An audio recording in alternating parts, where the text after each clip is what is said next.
In the beginning? Well, there wasn't really a beginning, was there? Not as you'd understand it. I suppose you'd call me an angel. Seraphiel, and I was there in the vast, endless void. It's hard to describe nothingness. No light, no sound, no time, just potential. Infinite, terrifying potential.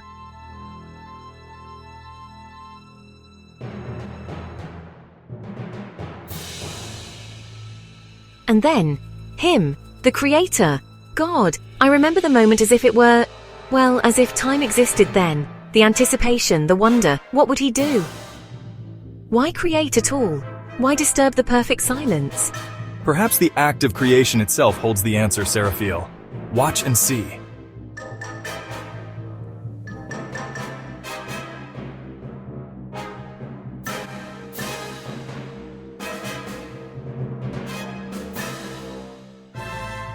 Let there be light. It was indescribable, the first light, warm yet cool, bright yet soft. It filled the void, pushing back the nothingness, creating space.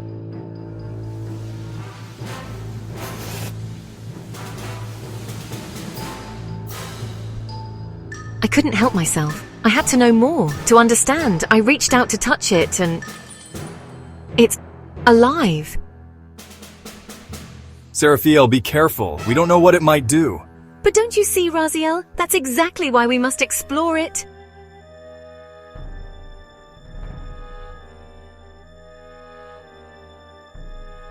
In that moment, I knew this was just the beginning, a beginning of everything. And somehow I knew he was just getting started.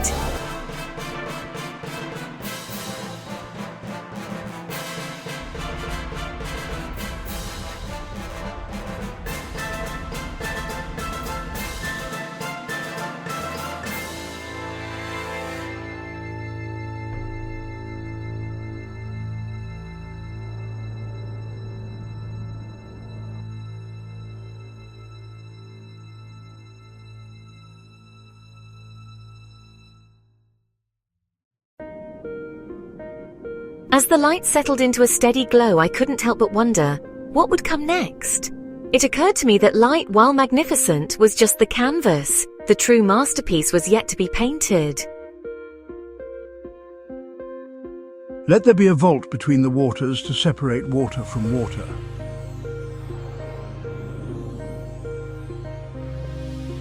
It's breathtaking! The way the light plays off the water below, the feeling of openness. Seraphiel, perhaps we shouldn't interfere. We don't know the Creator's plan. Our curiosity could have consequences. But Raziel, don't you see? This is how we learn, how we understand. Surely that must be part of the plan too. Your curiosity is not misplaced, Seraphiel, but remember, with knowledge comes responsibility. Let the water under the sky be gathered to one place, and let dry ground appear. And just like that, another transformation. Land, solid ground amidst the swirling waters. I couldn't help but analyze every aspect of its formation, marveling at the intricate dance of elements shaping this new reality.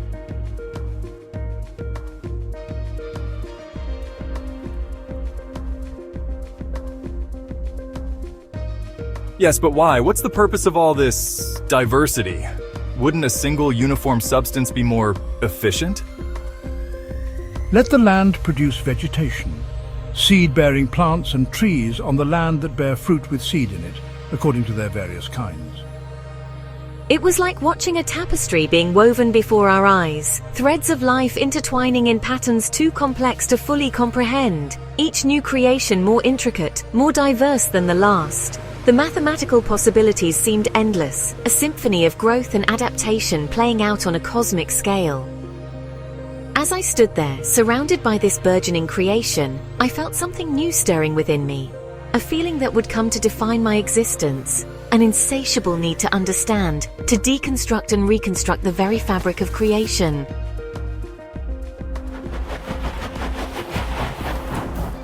And little did I know, the true wonders were yet to come. But with each new wonder, a new danger. The danger of knowing too much, of seeing the strings that held the universe together. And I couldn't look away. Seraphiel, we must be cautious. Our understanding is limited, and we risk upsetting the delicate balance of creation. Some knowledge may be too dangerous even for us.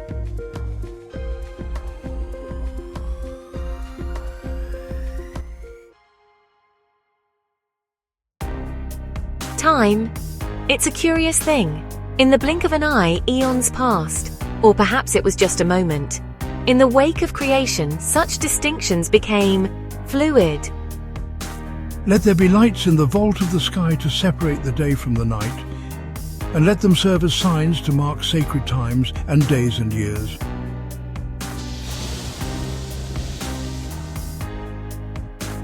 It's all connected. Every orbit, every rotation, it's like a grand celestial symphony. Seraphiel, be careful. Understanding brings responsibility and danger. But don't you see, Raziel? This is why we were created. To witness, to understand, to...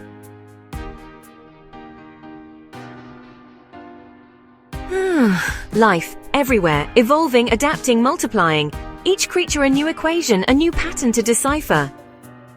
It's beautiful, Raziel, but why? What's the purpose of all this? Diversity. Perhaps not everything needs a purpose, Seraphiel. Perhaps beauty is its own reason.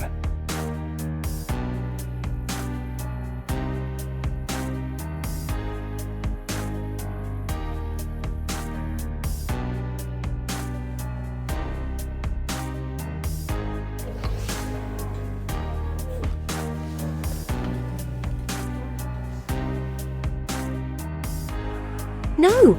What is this? Why? Why create beings that can harm each other? Where's the beauty in this? Seraphiel, we cannot interfere. This too is part of the design. What kind of design requires suffering? What equation balances this?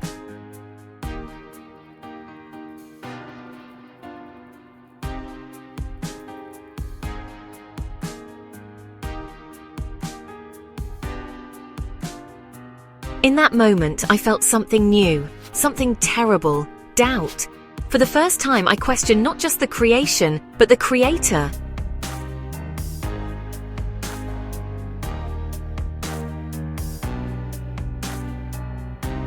What is the purpose of it all? Is this truly your plan? And I couldn't stop seeking answers, even if those answers might change everything.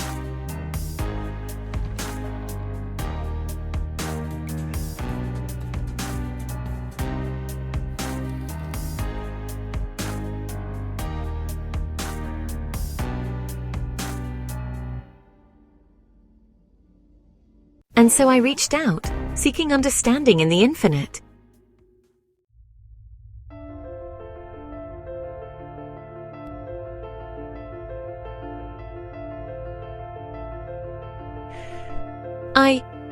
I don't know how long I isolated myself. Time had lost all meaning. In the vastness of creation, I was lost, drowning in questions without answers. But then, something changed. A shift in the very fabric of creation. Let us make mankind in our image, in our likeness. Those words, they pulled me from my despair. What did he mean by our image? And why now, after all that had come before? What new wonder or terror will this bring? It was, how can I put this into words? Like watching the entire universe coalesce into a single form. Every atom, every molecule seemed to vibrate with potential. They contain everything. All the beauty and horror of creation in one being. It's overwhelming.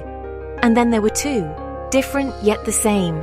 A duality that seemed to echo through all of creation, like opposing forces in a cosmic equation, balanced yet dynamic. Creator, I don't understand. Why give them such power, such potential for both good and evil? Seraphiel, my curious one, it is precisely because of that potential that they are the crown of creation. But the suffering I've seen, the conflict, is this not a flaw in the design? Nay. It is the price of free will, of true love, of growth. And in that moment, I began to see. The grand design wasn't a perfect static creation. It was a canvas, a garden for these beings to grow, to learn, to create. The complexity was not a flaw, but the very point. They're like us, like me, curious, flawed, but capable of so much. Their questions, their doubts, they're not unlike my own. Yes, Seraphil, and it is through their journey that the true beauty of creation will unfold.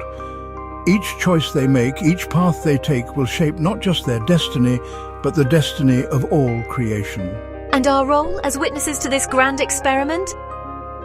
To watch, to wonder, and perhaps to learn alongside them. Your questions, Seraphil, your doubt, they are not flaws, they are part of the design.